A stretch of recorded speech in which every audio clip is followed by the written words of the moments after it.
माननीय गृह मंत्री जी।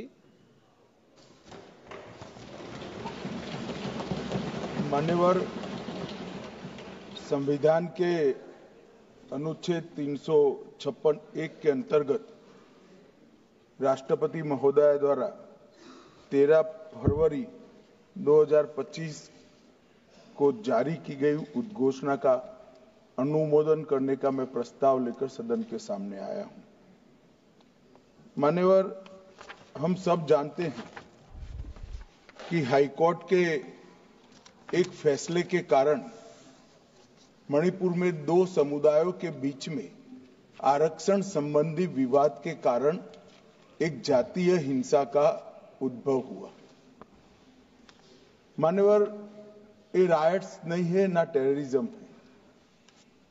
ये हाईकोर्ट के एक फैसले के इंटरप्रिटेशन के कारण दो समुदायों के बीच में जातीय हिंसा हुई।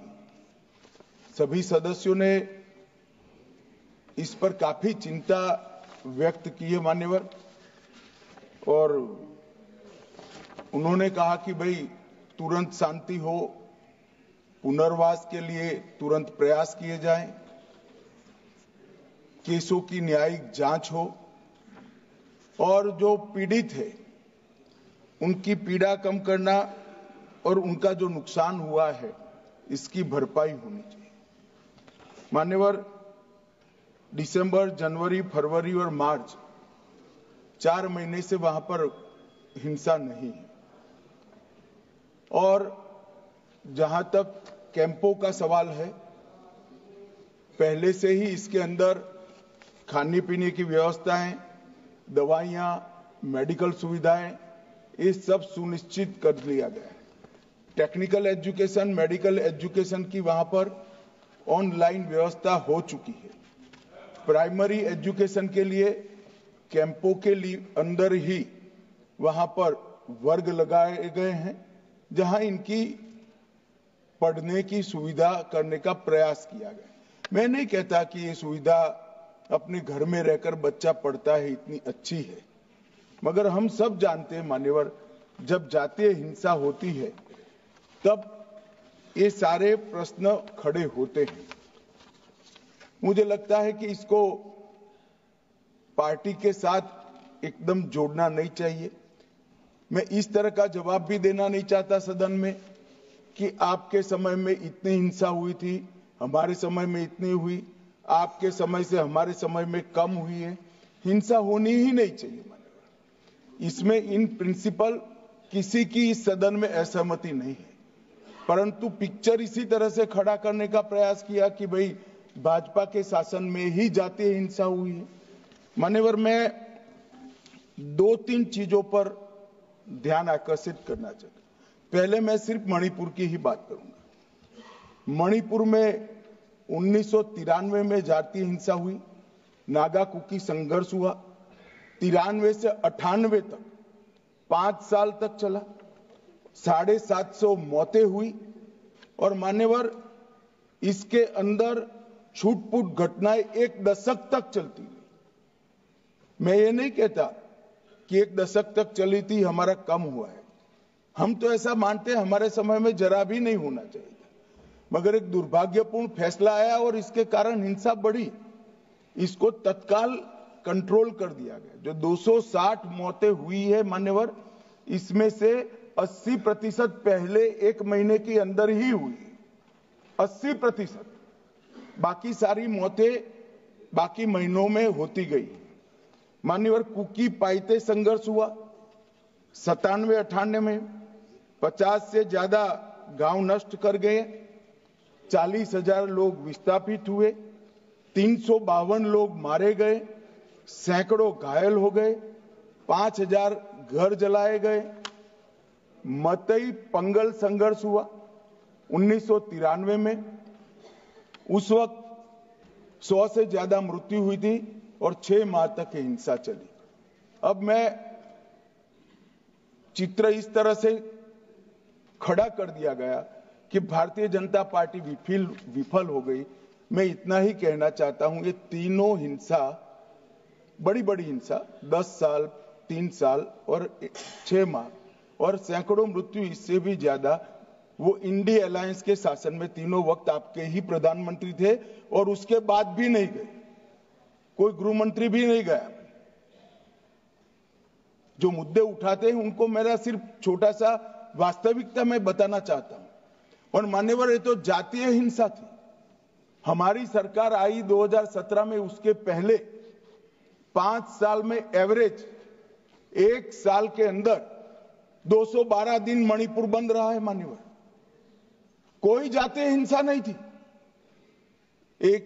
लगभग 1000 से ज्यादा एनकाउंटर हो गए। सुप्रीम कोर्ट को संज्ञान लेना पड़ा था मान्यवर। हमारे 6 साल में एक भी दिन बंद नहीं रहा, ब्लॉकेड नहीं हुआ, हिंसा नहीं हुई। जब एक विशिष्ट परिस्थिति हुई कि सुप्रीम कोर्ट के एक जजमेंट का इंटरप्रिटेशन दोनों समुदायों ने अपने अपने खिलाफ किया, अरे हाईकोर्ट के, और 2 ही दिन में हिंसा भड़क गई। और एक ये भी कहा गया कि इसको नजरअंदाज किया गया। जिस दिन जजमेंट आया उसी दिन यहां से कंपनियां वायुसेना के विमान में मान्यवर वहां रवाना कर दी। कोई नजरअंदाज नहीं किया। इस सब में हम सबकी संवेदनाएं बराबर है, भाई होनी ही चाहिए। परंतु मेरा आप सभी से भी विनती है कि सरकार शांति प्रस्थापित करने के सभी प्रयास, उच्चतम प्रयास कर रही है। कृपया इसको पॉलिटिसाइज न करिए। और पॉलिटिसाइज करना है तो फिर डिबेट होगी, उसमें जवाब भी पॉलिटिकल देना पड़ेगा। मगर मैं ये नहीं चाहता मान्यवर। मैं चाहता हूं जिसका भी मृत्यु हुआ है, इस सदन ने उसके प्रति सम्मान रखना चाहिए, संवेदना रखनी चाहिए, मन में दर्द भी रखना चाहिए। राष्ट्रपति शासन आने के बाद दोनों समुदायों से चर्चा भी हुई।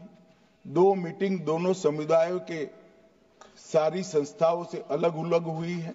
और बहुत कम समय में एक संयुक्त मीटिंग भी भारत सरकार के गृह विभाग के अधिकारियों के साथ होगी। हम इसका रास्ता ढूंढने का प्रयास भी कर रहे हैं। मगर पहली चिंता शांति प्रस्थापित करने की है। जैसा मैंने कहा, 4 महीने से एक भी मौत नहीं हुई है, 2 इंजर्ड हुए हैं और परिस्थिति बाय एंड लार्ज कंट्रोल में। मैं नहीं कहता संतोषजनक है। जब तक ये विस्थापित कैंपों में रहे तब तक संतोष होने का सवाल ही नहीं। पुनर्विसान पैकेज पर भी अभी चर्चा चल रही है मान्यवर। और आज तो मैं सदन के सामने मान्यवर ये राष्ट्रपति शासन का अनुमोदन कराने के लिए आया हूं। ये कहा गया कि अविश्वास प्रस्ताव, कोई अविश्वास प्रस्ताव रिकॉर्ड पर नहीं मान्यवर। कांग्रेस पार्टी के लिए अविश्वास प्रस्ताव लाने के लिए इतने विधायक ही नहीं है कि वो अविश्वास प्रस्ताव ला। ये हमारे मुख्यमंत्री ने इस्तीफा दिया, फिर राज्यपाल ने भाजपा के 37, एनपीपी के 6, एनपीएफ के 5, जेडीयू के 1 और कांग्रेस के 5 सदस्यों से चर्चा करी। जब बहुमत सदस्यों ने कहा कि हम सरकार बनाने की स्थिति में नहीं है, तब राष्ट्रपति शासन की कैबिनेट ने अनुशंसा की, जिसको राष्ट्रपति महोदय ने स्वीकारा।